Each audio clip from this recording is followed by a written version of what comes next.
Hi, my name is Jose Luis Gomez. So I'm start this school 1 year ago.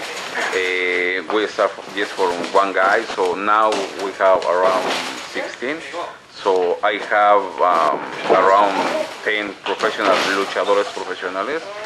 So this is my school, the Lucha Libre Volcánica. Thank you. My name is El Phoenix. I have been with Lucha Libre Volcánica for almost a year, actually. I think the school started in November 2010, and I started here in about April 2011. I did a little bit of pro wrestling, probably a year before that, and always really wanted to try Lucha Libre, and finally found a local luchador who was willing to take me under his wing, and then he brought me here, and I've been here ever since. We're here 4 or 5 days a week. We work hard and we play hard and have a great time. I have personally done 4 shows thus far. Before that, they did a handful, so I think we've been sitting on probably about 8 to 10 shows as an organization, which isn't too bad. Summer's a busier time, as you know. The rain kind of prevents us from doing some outdoor stuff, so we can get a lot of street shows and everything during the summer. Lucha Libre Mexicana is a traditional form of Mexican professional wrestling that's significantly more acrobatic and has a lot more stylistic and aerial flair than American pro wrestling. It dates back to the early 1900s, so we're over a year old as a sport, and it's culturally more significant than American pro wrestling tends to be to Mexican culture, in that it's from popularity, it's second really only to soccer in Mexico. So, and we are the first Lucha Libre troupe up in the Pacific Northwest, so it's really awesome that people are coming out to support us, and we're part of something new. And the mask is kind of is a signifier of sorts.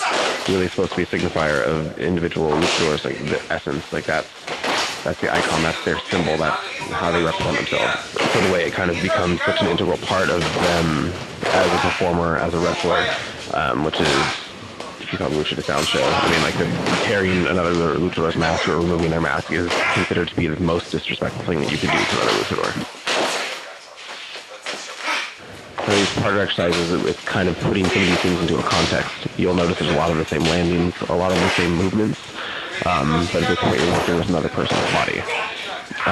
This is kind of a microcosm of the way that training actually goes when you come to the Escuela de Lucha Libre, is that you start with just these basic moves that you will end up using all the time, and then you start applying them to a context. So you can see like that right there, and it just looks crazy when you're not actually doing it in the context of a match. But it's such an essential part of what we do that this is the first probably 45 minutes of every practice, is just going through these basic things. By and large, like we do function as a team. I mean, what I understood is there's a lot of trust that you're putting in someone when you're doing some of this stuff, especially in practice. So there's a certain kind of bonding. I played baseball for 10 years, basketball for several years. And there's a certain kind of bonding that happens here that wasn't present in other team sports, because you have to rely on each other so much. Because of the nature of the sport, I mean, you are protecting each other, in several respects, as well as having to protect yourself. At the end, we just say thanks for keeping us all safe, and that we all were able to be there tonight. We all make it home safe, and we hope to be at practice again and meet again the next day.